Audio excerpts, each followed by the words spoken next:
Bagaimana kita nak selesai masalah kereta terbang dalam tahun 2020? Pertama sekali, dalam konteks Malaysia, Bahawasan 2020 ni diperkenalkan pada tahun 1991, iaitu pada 30 tahun lepas.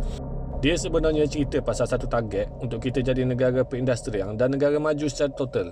Masa dia orang introduce wawasan ni sebagai pentadbir negara, dia orang cerita angka-angka pertumbuhan ekonomi, which is bosanlah kalau rakyat biasa macam kita ni dengar. Oleh sebab tu, datanglah konsep gambaran negara pada tahun 2020. Sebagai rakyat biasa, especially masa tu aku dah jadi 3, kita memang excited dengan gambaran ni. Selalu ada pertandingan melukis, pertandingan mewarna dengan tema wawasan 2020. Kita dah di brainwash dengan satu gambaran bandar masa depan.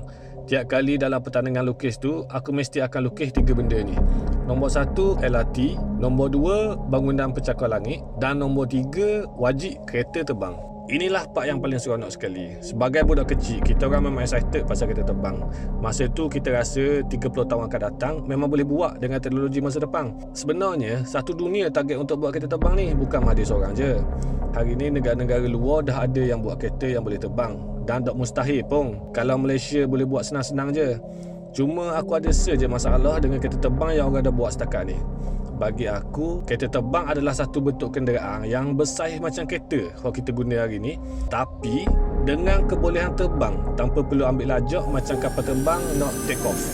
Sebab aku tengok ada banyak model yang bila dia nak berlepas, dia kena keluar sayap dan ambil lajak macam atas runway tu lah. So, tak berapa praktikal untuk sebuah kereta yang jalan atas jalan raya.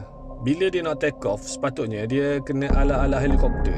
Kereta ni boleh take off dari position dia tengah still ataupun tengah bergerak, tapi tak perlu ambil lajak macam kapal terbang. Okay, even though dia kena take off ala-ala helikopter, tapi kita tak mahu tengok kipas dia tu besar. Bayang berapa besar nak kena tepat tu clear. Kalau tak, putuslah kepala orang ke, tiang lampu ke. So kipas besar ni memang tak boleh lah. Banyak design yang diorang buat ni, pada pendapat peribadi aku, bukanlah approach untuk design kereta terbang, tapi approach dia sebenarnya macam dia nak buat helikopter ataupun kapal terbang yang bersaiz kecil. Itu je. Yang paling mengecewakan ialah bila design kereta terbang tu single ataupun 2 seater je. So aku dah boleh bawa family pergi trip jauh-jauh. Idea ni paling worst lah. Berbalik pada idea asal, mula-mula kita kena tanya, apa kita nak kereta ni terbang? Sebab tak berguna jalan raya? Sebab kalau terbang boleh shortcut dari point A ke point B? Ada satu masalah, kalau semua kereta ni dah boleh terbang, bila dah semua boleh terbang, of course kena buat flight path yang kena ada orang jaga macam kat dalam tower airport. Kalau tak ada air traffic control ni, nanti habis berlanggar sesama sendiri. So sebenarnya tak ada lah bebas sangat kalau kereta dah boleh terbang kat gini. Maybe lah sekali sama je macam pakai kereta atas darat, ada jam, ada traffic light. So bila fikir-fikir balik, sebenarnya nak sangat terbang ni sebenarnya untuk benda, untuk cepat je kan. Kalau semua orang boleh terbang, kemana je hak kita paling harap nak cepat untuk urusan sehari-hari? Pergi kerja je, betul tak?